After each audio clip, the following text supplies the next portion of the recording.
नमस्कार दोस्तों, मैं एक बार फिर से आपके अपने YouTube चैनल राजस्थान रिबाता पर आपका हार्दिक स्वागत करता हूं। तो हम हृदय से संबंधित बात कर रहे थे पिछली क्लास में। हृदय की हमने कुछ बातें कर ली थी और हृदय की संरचना से शुरू करना था। तो मैं एक बार फिर आपको वो दोबारा बता देता हूँ, ठीक है। हमने हृदय पढ़ना शुरू किया था। हृदय में स्थिति देखिए कहाँ होता है, वक्ष गुहा में बाईं ओर दोनों फेफड़ों के मध्य। हार्ट के ऐसा है कि पेशी अंग है। हार्ट की पेशी कौन सी होती है? कार्डियक पेशी, जो संरचना में किसके समान होती है? इच्छिक पेशी के, लेकिन कार्य में किसके समान होती है? अनिच्छिक पेशी के। स्टडी क्या कहलाती है? कार्डियोलॉजी। हृदय की झिल्ली पेरिकार्डियम, और द्रव होता है हृदय की झिल्लियों के मध्य, वो क्या होता है? पेरिकार्डियल। मनुष्य के हृदय की प्रकृति कैसी होती है? मायोजेनिक। हार्ट कितने प्रकार के बताए थे? एक तो मायोजेनिक और एक क्या होते हैं? न्यूरोजेनिक। न्यूरोजेनिक वो होते हैं जिनका नियंत्रण या जो तंत्रिका तंत्र से बने होते हैं, जो किन में पाए जाते हैं? अकशेरुकीय प्राणियों में। और मायोजेनिक जिनका नियंत्रण किसका बना होता है? मांसपेशियों का। सभी कशेरुकीय प्राणियों में पाया जाता है। एक अपवाद मत्स्य का याद रखना है, जो होता तो अकशेरुकीय, लेकिन उसमें मायोजेनिक हृदय पाया जाता है। फिर हमने हृदय के वजन की बात की। मेल में कितना? 300 ग्राम। फीमेल में कितना? 250 ग्राम। हृदय का कार्य क्या होता है? रुधिर को धक्का देना या पंपिंग करना। फिर हृदय के कोष्ठ की बात की थी। व्यक्ति का हृदय कितने कोष्ठ का होता है? 4। उसी प्रकार कशेरुकी प्राणियों को हमने 5 वर्ग में बांटा था। पिशीज में कौन आती है? मछलियाँ। उनमें हृदय कितने होता है? 2 कोष्ठीय। उनमें से एक तो क्या होता है? आलिंद। एक क्या होता है? नीले। फिर एम्फीबिया में कौन आता है? मेंढक। उसमें कितना होता है? हृदय 3 कोष्ठीय होता है, लेकिन कम विकसित होता है। और अगला वर्ग था अपना रेप्टिलिया में कौन आएगा? सर्प में 3 कोष्ठी होता है, लेकिन अधिक विकसित होता है। 3 कोष्ठी हृदय होगा, उसमें 2 तो क्या होंगे? हालिंद, और एक क्या होगा? नीले। एबीज वर्ग और मैमल्स वर्ग में हृदय 4 कोष्ठी होता है। 4 कोष्ठों में 2 तो क्या होंगे? हालिंद, और 2 क्या होंगे? नीले। अपवाद क्या बताया था? ब्लू व्हेल, एक क्या है? मछली। लेकिन ये मैमल्स वर्ग में आता है, जो 4 कोष्ठी होता है। और अपवाद में मगरमच्छ और घड़ियाल दोनों रेप्टिलिया में आते हैं, लेकिन इनमें हृदय कितना पाया जाता है? 4 कोष्ठीय। फिर एक आपको याद रखना है, कोकरोच कौन से वर्ग का जंतु है? ऑर्थोपोडा का। इसमें 13 कोष्ठीय हृदय पाया जाता है। इनके हृदय की संरचना नलिकाकार होती है। एक ऑक्टोपस, जो मलस्क का संघ का क्या है? जंतु है। उसमें 3 हृदय पाए जाते हैं। हृदय 3 पाए जाते हैं, कोष्ठ नहीं है। 3 हृदय और 9 मस्तिष्क पाए जाते हैं। फिर हमने आज बात करेंगे मनुष्य के हृदय की संरचना, ठीक है। मनुष्य का हृदय पढ़ना है अपने को, ठीक है। देखो, मनुष्य का हृदय कितने चैम्बरों में बटा होता है? कितने कोष्ठ में होता है? 4 कोष्ठों में होगा। समझना है इसको ध्यान से। ये अगर डायग्राम याद हो गया ना, तो ऐसे मानो सारा हृदय ही समझ आ जाएगा, ठीक है। इसमें कितने कोष्ठ होंगे? 4। ऊपर 2 कौन से होते हैं? आलिंद, और नीचे 2 कौन होते हैं? नीलय। ये साइड कौन सी होती है? बाईं साइड। और ये कौन सा होता है? दायां। ऊपर 2 क्या होंगे? आलिंद। तो मैं इसको लिख सकता हूँ, दायां आलिंद, दायां आलिंद। और ये क्या है? बायां आलिंद, बायां आलिंद। ये क्या है? दायां निलय, दायां निलय, दायां निलय। और ये क्या है? बायां निलय, बायां निलय। अब ध्यान रखना है, हमारे शरीर में रुधिर कैसे कैसे प्रवाहित होता है। ये मैं नीचे लिख रहा हूँ, ये क्या है? हमारा शरीर है, ठीक है। और मैं यहाँ ऊपर बना रहा हूँ फेफड़े। फेफड़े जो बुक में डायग्राम होगा उससे समझ में नहीं आएगा, यहीं से समझना है। हमारे शरीर में कौन सा रुधिर होता है? वियोक्सीजनित बोल सकता हूँ, वियोक्सीजनित, वियोक्सीजनित। हमारे शरीर में वियोक्सीजनित रुधिर होता है। और जो हार्ट के दाएं भाग में बहता है। तो शरीर से हृदय में रुधिर कौन लेके जाएगा? महाशिरा लेके जाएगी। कौन लेके जाएगी? महाशिरा। महाशिरा लेके जाएगी। शरीर से रुधिर को महाशिरा कहाँ लेके जाएगी? दाएं आलिंद में लेके जाएगी। एक नहीं, दो महाशिराएं लेके जाती हैं। एक का नाम है अग्र महाशिरा, एक का नाम है पश्च महाशिरा। तो ये तो कौन सी हो गई? अग्र महाशिरा। अग्र महाशिरा, अग्र महाशिरा। ये कौन सी हो गई? पश्च महाशिरा, पश्च महाशिरा। अग्र महाशिरा को बोलते हैं सुपीरियर वेना कवा। सुपीरियर, इनका इंग्लिश में नाम याद रखना, सुपीरियर वेना कवा। और पश्च को क्या बोलते हैं? इन्फीरियर वेना कवा। ठीक है। रुधिर कहाँ आ गया? दाएं आलिंद में। दाएं आलिंद से रुधिर कहाँ जाएगा? दाएं निलय में। फिर हृदय से फेफड़ों तक रुधिर कौन लेके जाएगा? एक धमनी का है जिसका नाम आपने सुना होगा। उस धमनी का नाम क्या है? फुफ्फुसीय धमनी। ये दाएं नीले से कहाँ लेके जा रही है? फेफड़े में। इस धमनी का नाम क्या है? फुफ्फुसीय धमनी। फुफ्फुसीय धमनी। इसको क्या बोलते हैं? Pulmonary artery. Pulmonary artery, pulmonary artery बोलते हैं। फिर फेफड़ों का क्या काम है?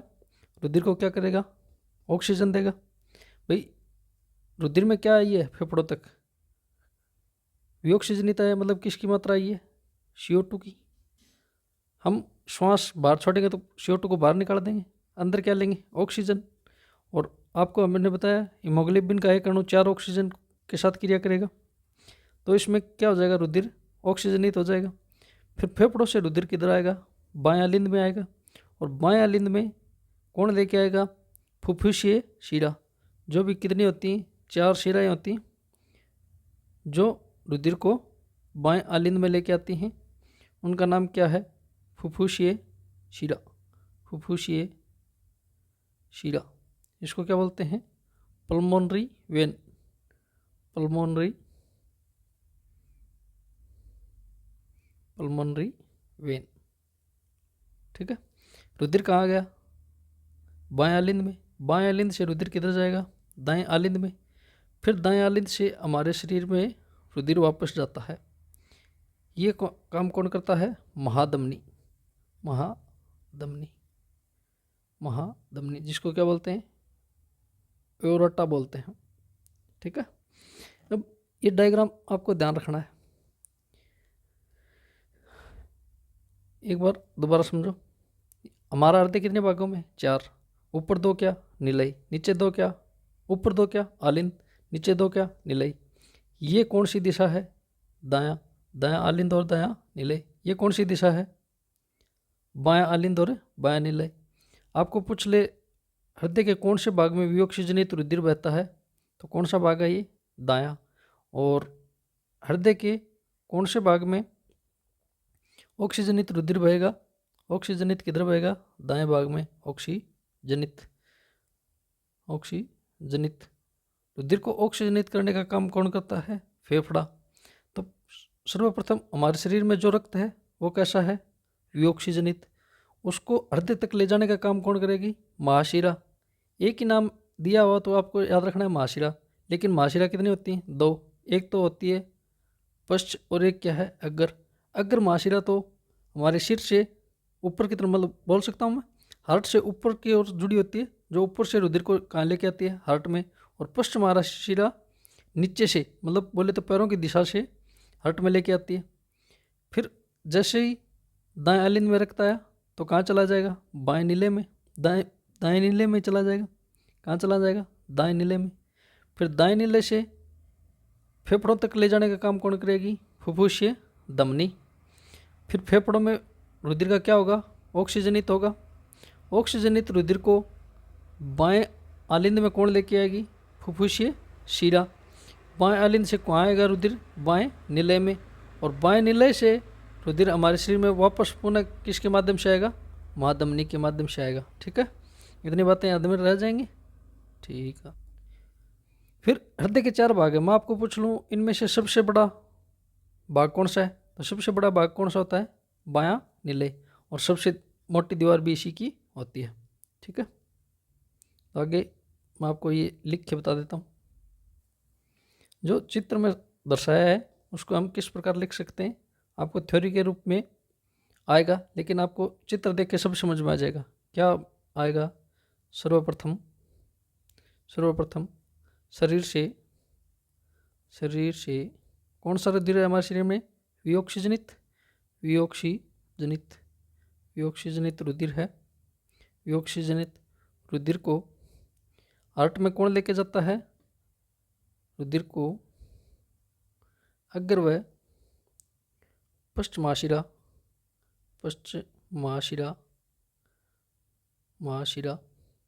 हृदय कौन से भाग में ले जाती है? पश्चमाशिरा द्वारा दाएं आलिंद में आता है। ठीक है, आता है। देन उसके बाद क्या होगा? दाएं आलिंद से रुधिर किधर आएगा? दाएं नीले में। फिर दाएं नीले से रुधिर को फुफ्फुसीय धमनी द्वारा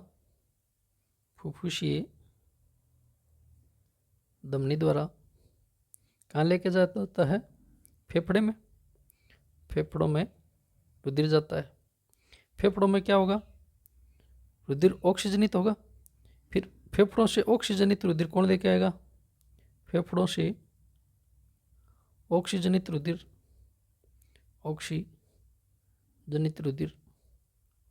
रुधिर कहाँ आएगा?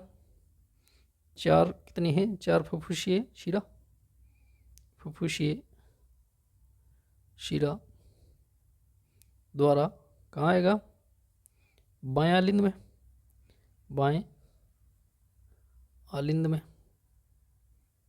में आता है। ठीक है, देन उसके बाद क्या होगा? बाएं आलिंद से कहाँ आएगा? बाएं निलय में। फिर बाएं निलय से शरीर को रुधिर कौन पहुंचाएगा?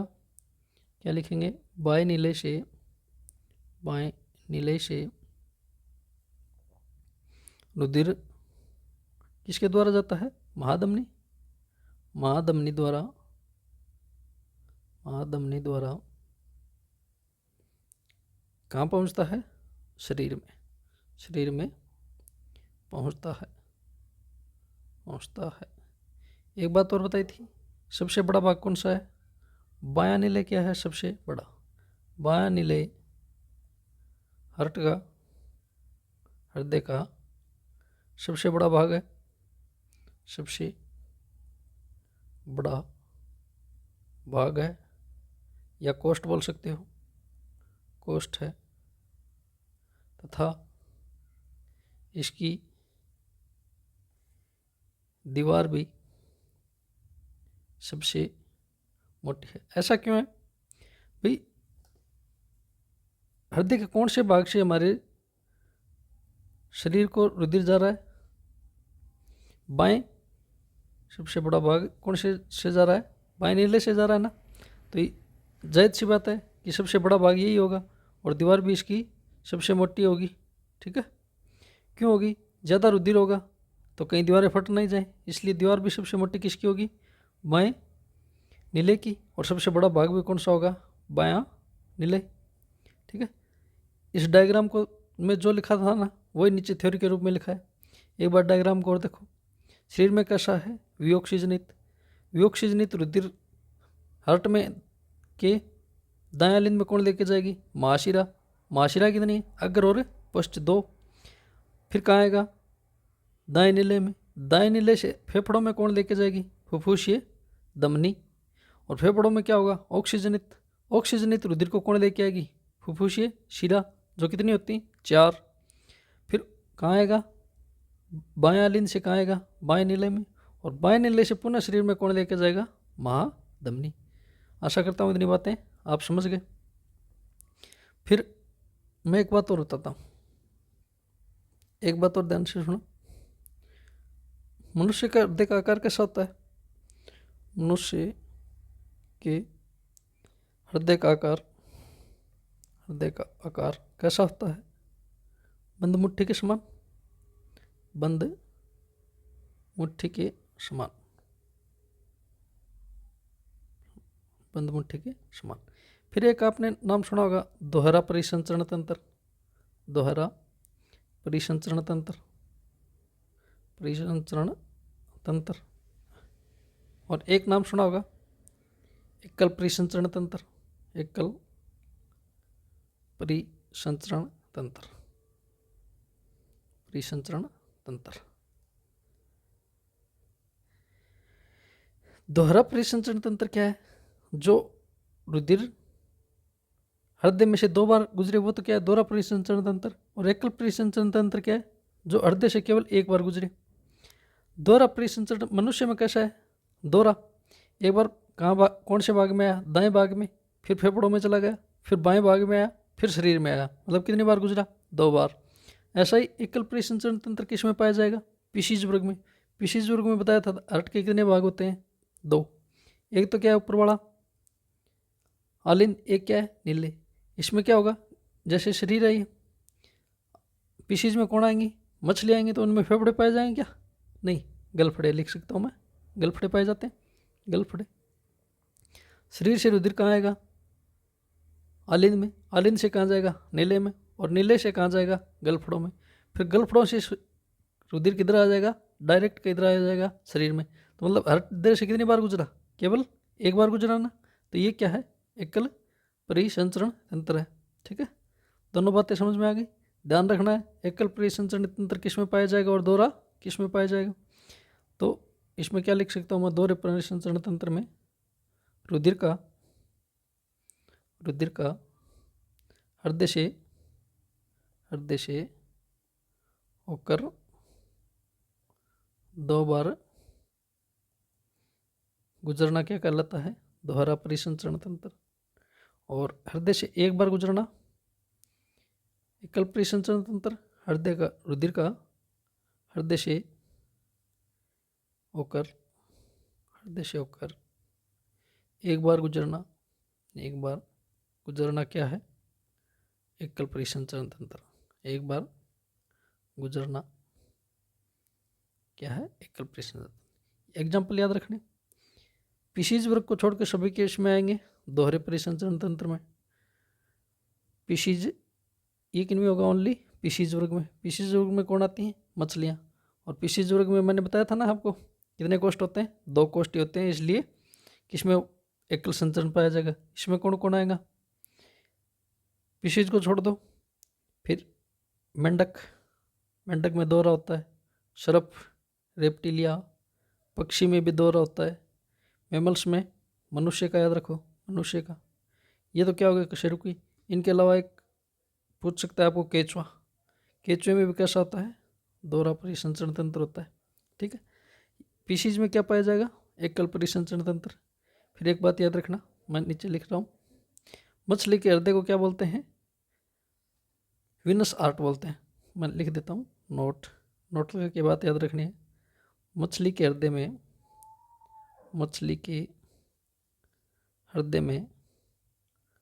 में केवल कौन सा रुधिर बहेगा? वियोक्सिजनित। शरीर से जा रहा है सीधा तो कौन सा हो जाएगा? वियोक्सिजनित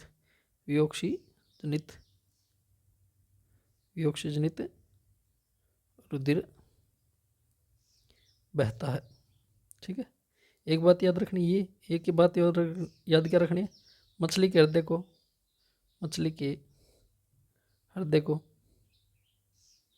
क्या बोलते हैं? विनस हृदय।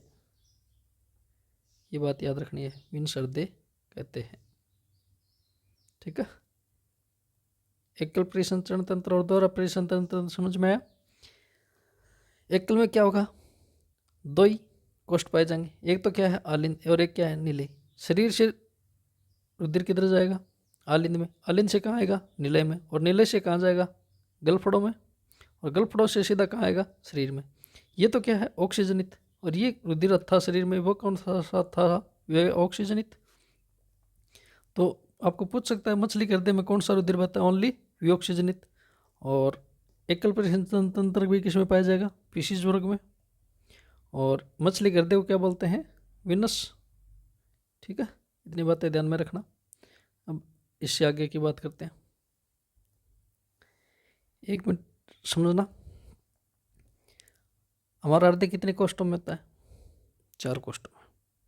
ठीक है, ये क्या है? ऊपर 2 क्या है? आलिंद, और नीचे 2 क्या है? नीले। गर्भावस्था के दौरान क्या होता है? सभी बच्चों में क्या होता है कि ये क्या है? बायां आलिंद, और ये क्या है? दायां आलिंद। इनके मध्य एक क्या पाया जाता है? छिद्र पाया जाता है। उस छिद्र का नाम क्या है? ये नाम याद रखना, foramen, foramen of ovalis, foramen of ovalis. इस छिद्र का नाम क्या है? Foramen of ovalis. ठीक है, फिर जैसे गर्भ के अंदर है ना, तो ये छिद्र है, लेकिन बच्चे के जन्म के बाद ये छिद्र अपने आप बंद हो जाता है। तो इस छिद्र का नाम क्या हो जाता है? फोसा ओविलिस। बंद हो गया तो इसका नाम क्या बोल देंगे? फोसा ओविलिस। कुछ बच्चों में क्या होता है? ये छिद्र खुला ही रह जाता है। छिद्र खुला रह जाता है, उसको क्या बोलते हैं?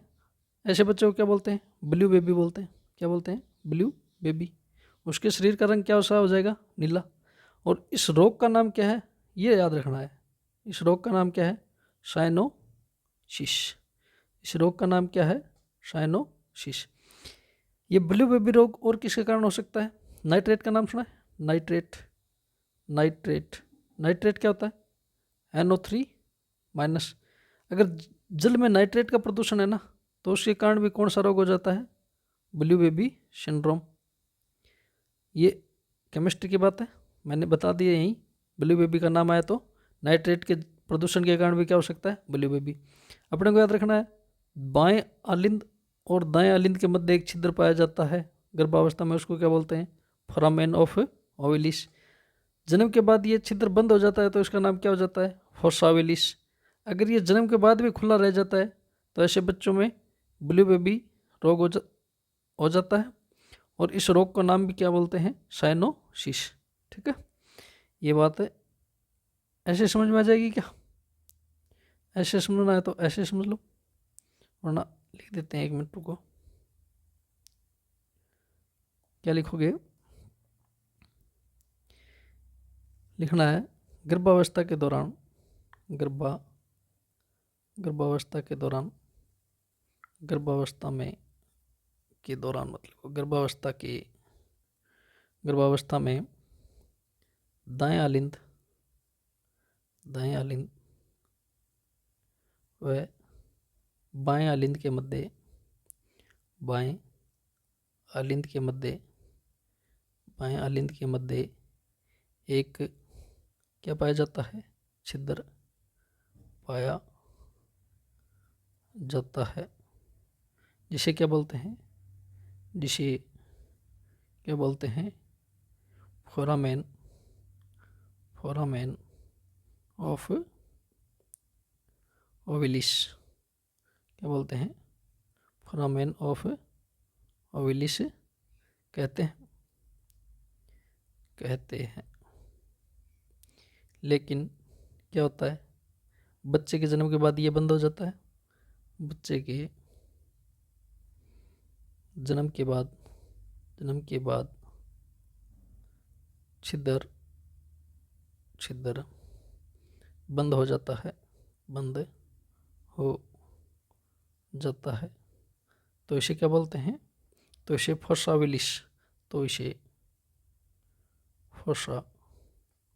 ओविलिस कहते हैं। तो इसे फोसा ओविलिस कहते हैं। फोसा ओविलिस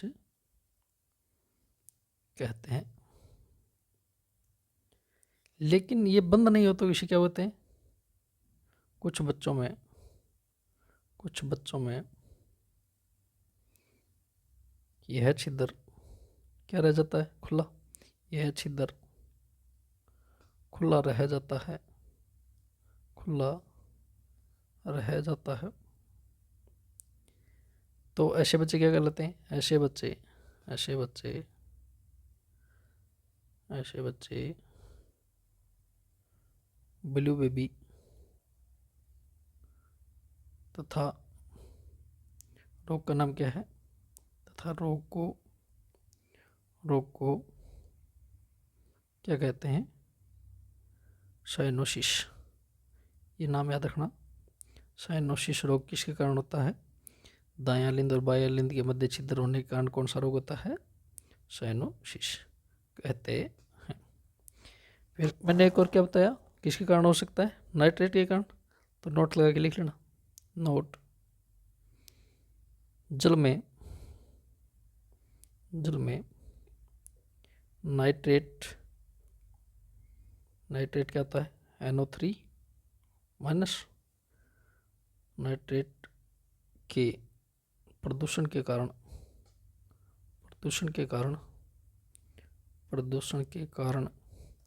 भी कौन सा रोग हो जाता है, ब्लू बेबी सिंड्रोम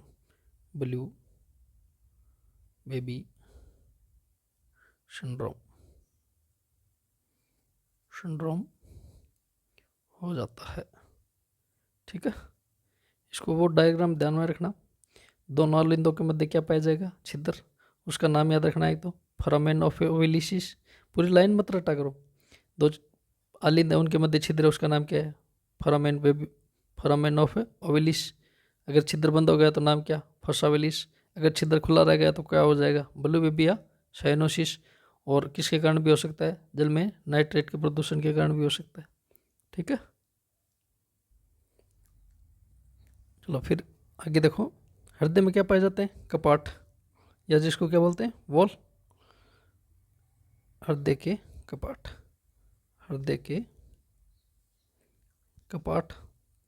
या इसको क्या बोलते हैं, वॉल्व। ठीक है, क्या बोलते हैं, वॉल्व। ये कौन से होते हैं, मैं एक मिनट नाम लिख रहा हूँ।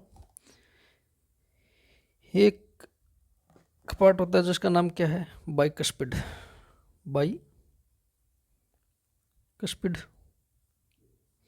इसको क्या बोलते हैं, द्विवल्नी। और इसका एक नाम और होता है, इसका नाम क्या होता है, मिट्रल याद रखना। बाइकस्पिड का बाई का मतलब क्या होता है, द्वि, और दो वाल होते हैं, इसके कारण किसका बोलते हैं, द्विवल्नी। इसका ये नाम याद रखना, मिट्रल। दूसरा का नाम है ट्राइकस्पिड। इसको क्या बोलते हैं, त्रिवल्नी। और एक कपाट का नाम क्या है, सेमीलूनर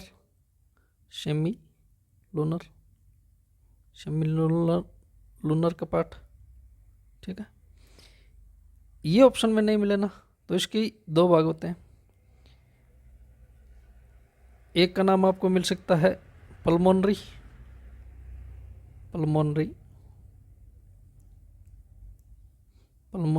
वाल्व। एक नाम क्या मिल सकता है, एरोटिक वाल्व।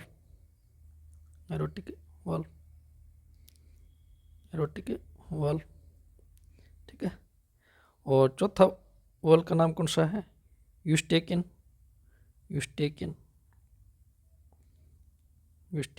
वाल्व। और पांचवा वाल्व कौन सा है, एवर्सिन। याद हो जाएगा ये नाम दो रहे हैं, कठिन है थोड़े, लेकिन एक डायग्राम के माध्यम से समझ में आ जाएगा कहाँ कहाँ होता है, एवर्सिन वाल्व। और एक वाल्व का नाम है थिबेशियस। ठीक है, थिबेशियस। कहाँ कहाँ पाए जाते हैं ये, ऐसे नहीं रटना है कहाँ पाया जाएगा। ठीक है, एक डायग्राम बना रहा हूँ मैं, उससे समझना, सब समझ में आ जाएगा। हमारा हृदय, उसमें कितने भाग होते हैं, कितने कपाट होते हैं, चार कपाट होते हैं, दो आलिंद और दो नीले। एक नंबर पे मैंने नाम लिखा है बाइकस्पिड। वो वाल कहाँ पाया जाएगा, मैं यहाँ नंबरिंग कर देता हूँ, 1 नंबर, 2 नंबर, ये 3 नंबर, और ये 3 नंबर, और ये 4 नंबर, और ये 5 नंबर, और ये 6 नंबर। ठीक है। 3 2 जगह क्यों लिखा है? 3 में 2 है ना, एक तो क्या है पल्मोनरी और एक क्या है एरियोटिक। तो पल्मोनरी कौन सा होगा? ये होगा। ये 3 फर्स्ट लिख सकता हूँ और ये 3 क्या है सेकंड। अब मैं आपको पूछ लूँ बाइक स्पीड वाल कहाँ पाया जाएगा? यहाँ देख के आप बता सकते हो ये क्या है बायां अलिंद और ये क्या है बायां नीले। बायां अलिंद और बाएं नीले के मध्य कौन सा वॉल होता है? Bike speed. फिर मैं पूछूं दायां अलिंद और दाएं नीले के मध्य में कौन सा होगा? 2 नंबर कौन सा है? Strike speed. फिर मैं आपको पूछ लूँ सेमी लूनर वॉल कहाँ पाया जाता है? तो दोनों नीले है ना, ये दोनों नीले की ये कौन सी सतह है? साइड। मैं बोल सकता हूँ दोनों नीलों की पार्श्व सतह पर। फिर मैं आपको पूछ लूँ यूस्टेकियन वाल कहाँ पाया जाता है? तो ये क्या है दायां नीले की पार्श्व सतह पर। और एवर्शियन वाल भी कहाँ है? दाएं नीले की पार्श्व सतह पर। फिर मैं आपको पूछ लूँ थेबेशियस वाल कहाँ है? तो दाएं नीले की ऊपरी सतह पर। ठीक है, तो ये डायग्राम ध्यान रखना आपको, इसमें लिख लेंगे। पहला बाइक स्पीड वाल कहाँ पाया जाएगा? बाएं आलिंद और बाएं नीले के मध्य। बाएं आलिंद है बाएं नीले के मध्य, बाएं नीले के मध्य। ऐसे में आपको पूछ लूँ ट्रैक स्पीड कहाँ पाया जाएगा? तो दाएं आलिंद और दाएं नीले के मध्य, वह दाएं नीले के मध्य। फिर मैं पूछ लूँ सेमी लूनर का आकार कैसा होता है? ऐसा, ये क्या अर्धचंद्राकार होता है। तो इसका एक नाम और मिलता है आपको, अर्धचंद्राकार।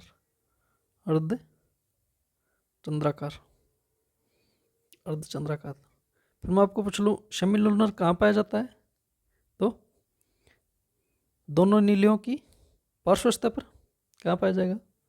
दोनों नीलियों की पार्श्व सतह पर। ये पूछ ले तो ठीक है, दोनों नीलियों की पार्श्व सतह पर पाया जाएगा। लेकिन आपको पल्मोनरी पूछ ले तो कहाँ पाया जाएगा?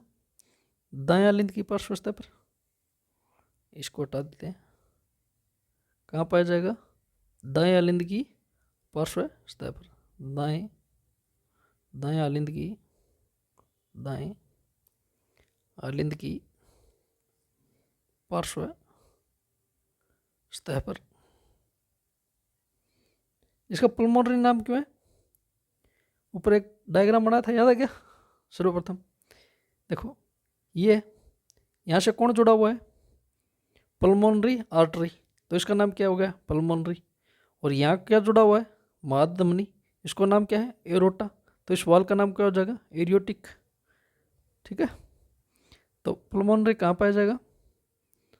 यहाँ जुड़ा कौन होता है? लिख लेना, इसमें पश्चमाशिरा,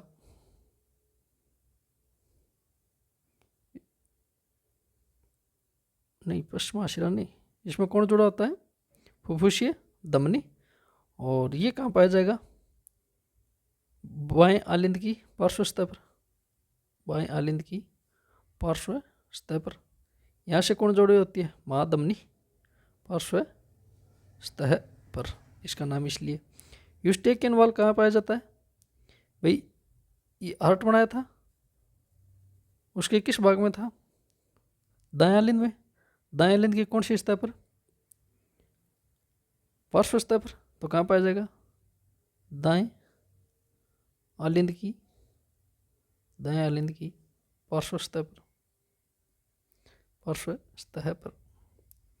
और एवर्चिन भी कहाँ पाया जाएगा?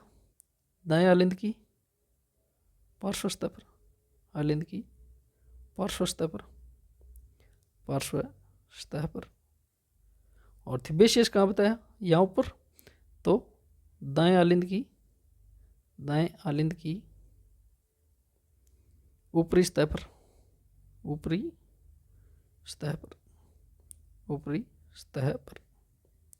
फिर ये दोनों दाएं आलिंद की पार्श्वस्था पर है। इनमें अंतर क्या होता है? देखो, यहाँ लिखा था 4 और यहाँ लिखा था 5। एक तो क्या जुड़ रही थी? अग्र महाशिरा, और एक क्या जुड़ रही थी? पश्च महाशिरा। तो यूस्टेकियन से तो कौन सी जुड़ती है? पश्च महाशिरा। पूछेगा नहीं, लेकिन याद रखना पश्च महाशिरा, पश्च महाशिरा खुलती है इसमें, पश्च महाशिरा खुलती है। और इस एवर्सियन में कौन सी खुलेगी? अग्र महाशिरा, अग्र महाशिरा, महाशिरा खुलती है, महाशिरा खुलती है, खुलती है। कितने बाल बताए हैं? 6। क्या याद रखोगे? एक नंबर पर नाम क्या है? बाइकस्पिड, दूसरे पर ट्राइकस्पिड, तीसरे पर थिबेशियस, चौथे पर यूस्टेकियन, और पांचवें पर क्या है? एवर्सियन, और छठे पर क्या है? थिबेशियस। या रटना नहीं है, कहाँ कहाँ पाए जाते हैं, ऐसा डायग्राम बनाना। उसमें एक नंबर कहाँ पाया जाएगा? एक नंबर का नाम क्या है? बाइकस्पिड, कहाँ पाया जाएगा? बाएं आलिंद और बाएं नीले के मध्य। 2 नंबर पर नाम क्या है? ट्राइकस्पिड, इसी क्रम में याद कर लेना। ट्राइकस्पिड कहाँ पाया जाएगा? बाएं आलिंद और बाएं नीले के मध्य। तीसरा कहाँ पाया जाएगा? दोनों नीलों की पार्श्वस्था पर, नाम क्या है? सेमिलुनर। और चौथा और पांचवा नाम क्या है? चौथा और पांचवा यूस्टेकियन और एवर्सियन कहाँ पाए जाएंगे? दाएं नीले की पार्श्वस्था पर। और छठा कहाँ पाया जाएगा? थिबेशियस, दाएं नीले की ऊपरी सतह पर। ठीक है, ठीक है, ये डायग्राम ध्यान में रखना। फिर एक आपने नाम सुना है सिस्टोलिक, एक डायस्टोल, सिस्टोलिक, डायस्टोलिक, क्या नाम है? सिस्टोलिक, सिस्टोल, सिस्टोल, सिस्टोल को हिंदी में क्या बोलते हैं?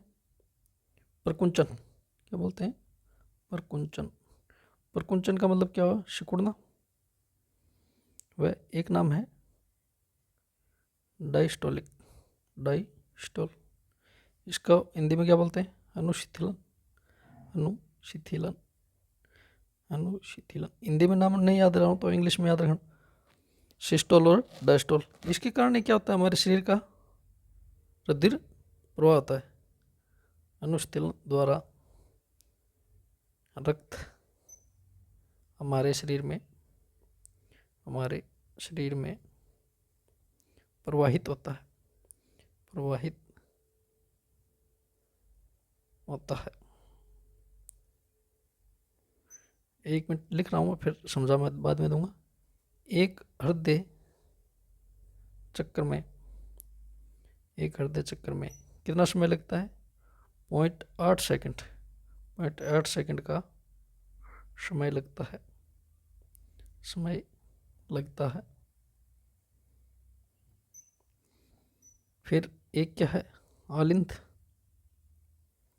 और एक क्या है? नीलय। आलिंद में भी 8 सेकंड लगेगा और नीले में भी 8 सेकंड लगेगा। आलिंद में सिस्टोल होगा, सिस्टोल में कितना टाइम लगेगा? 1 सेकंड। और डायस्टोल में कितना टाइम लगेगा? डायस्टोल में 7 सेकंड। योग कितना होना चाहिए? 8 सेकंड। ये याद कर लेना। और नीले में सिस्टोल में कितना टाइम लगता है? सिस्टोल कितना? 0.3 सेकंड। और डायस्टोल में 0.5 सेकंड। डायस्टोल और सिस्टोल है क्या? देखो, ये याद रखना है आपको। तो ये चित्र याद रखना। पहले क्या होगा? नीले क्या होगा? सिस्टोल होगा, संकुचित होगा, तो रुधिर यहाँ से किधर जाएगा? शरीर में। दोनों नीले एक साथ संकुचित होंगे, संकुचित होंगे तो क्या होगा? रुधिर कहाँ आएगा? शरीर में। फिर तब तक आलिंद क्या रहेंगे? अनुस्थिलित। फिर ये नीले सिस्टोल हुआ तो रुधिर कहाँ पहुँच गया? शरीर में। और शरीर से धीरे धीरे वापस कहाँ तक जाएगा? आलिंद तक। और ये दया नीले संकुचित होगा तो शरीर का रुधिर आएगा फेफड़ों में, फेफड़ों से आलिंद तक। फिर अपने आप 75% तक रुधिर नीले में आ जाता है। उसके बाद क्या होंगे? आलिंद संकुचित होंगे या सिस्टोल होंगे। उसके बाद जो रक्त बचा इसमें 25% वो कहाँ जाएगा, नीले में। फिर नीले संकुचित होंगे, ऐसे ही रक्त घूमता रहेगा और इनमें एक चक्कर में कितना टाइम लगता है, 8 सेकंड। आलिंद में कम समय लगेगा सिस्टोल होने में, क्योंकि उनमें रुधिर कम रहता है, और इसके नीले में ज़्यादा समय लगता है, ज़्यादा रुधिर घूम के जाता है ना शरीर से वापस कहाँ तक है, रुधिर तक, हृदय तक, तो ज़्यादा समय लगेगा, ये याद रखना है। फिर एक आपने नाम सुना होगा, लब और डब। क्या, लब और डब, ये हृदय की धमनियाँ हैं। एक तो है लब, एक क्या है, डब। लब और डब धमनियाँ कब आती हैं, जब हृदय में जो कपाट पाए जाते हैं ना, उनके बंद होने पर आती हैं, खुलने पर नहीं आएंगी। बंद होने पर क्या आएंगी, धमनियाँ आएंगी। एक का नाम तो क्या है, लब, इसको भी बोलते हैं प्राथमिक। और डप भी कपाट बंद होने पर आएगी, इसको बोलते हैं डप। ये कब कब आती हैं, इनका ध्यान में रखना है। लप डवनित कब आएगी, जब बाइकस्पिड और ट्राइकस्पिड वाल बंद होंगे। और डब कब आएगी, जब सेमिनुलर कपाट बंद होंगे। ठीक है, तो लिख लेना, बाइकस्पिड और ट्राइकस्पिड, बाइकस्पिड, बाइकस्पिड व ट्राइकस्पिड, ट्राइकस्पिड, ट्राइकस्पिड कपाट के बंद होने पर क्या सुनाई देता है, लब ध्वनि तथा सेमिलूनर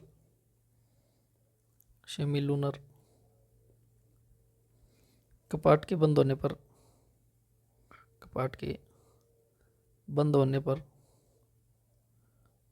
पर कौन सी ध्वनि सुनाई देती है, डप ध्वनि सुनाई देती है। हृदय पूरा नहीं हुआ है, इसके आगे की बातें हम अगली क्लास में करेंगे। आज के लिए इतना ही। आगे हम बात क्या करेंगे, आगे हम बात करेंगे हृदय में अवयव संचरण का क्रम। हृदय में अवयवों के संचरण का क्रम। इसका मतलब क्या हुआ, इसका मतलब ये हुआ कि हमारा हृदय को कब तो सिस्टोल होना है, कब डायस्टोल होना है, ये निर्देश कौन देता है, मस्तिष्क देता है। और कैसे देता है, किस क्रम में पहुंचता है, इसकी बात हम अगली क्लास में करेंगे। आज के लिए इतना ही, धन्यवाद। मिलते हैं नेक्स्ट सेशन में।